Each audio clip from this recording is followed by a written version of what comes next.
નમસ્કાર દર્શક મિત્રો, આપ જોઈ રહ્યા છો Banas crime 24 news Gujarati channel. હવે જોઈએ આજના મુખ્ય સમાચાર।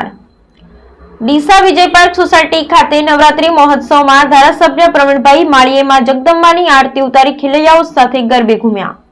ડીસા શહેરમાં નવરાત્રી મહોત્સવની ઠેર ઠેર ધામધૂમપૂર્વક ઉજવણી કરવામાં આવી રહી છે, ત્યારે ડીસા શહેરમાં પાર્ટી પ્લોટને ટક્કર મારે તેવા શેરી ગરબા યોજાઈ રહ્યા છે, જેમાં ખાસ કરી ડીસાના વિજય પાર્ક સોસાયટીમાં સુંદર ગરબાનું આયોજન કરવામાં આવ્યું છે।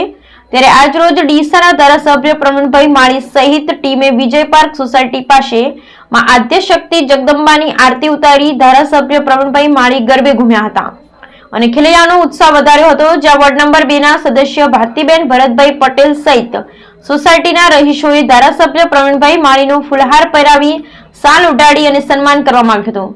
જ્યારે આજે વિજય પાર્ક સોસાયટીમાં ખેલૈયાઓ સાથે ડીસાના ધારાસભ્ય પ્રવીણભાઈ માળી સહિત મહિલાઓ પણ ટ્રેડિશનલ ડ્રેસમાં ગરબાની રમઝટ બોલાવી હતી। Bureau report Haresh Thakkar, Deesa, Banaskantha.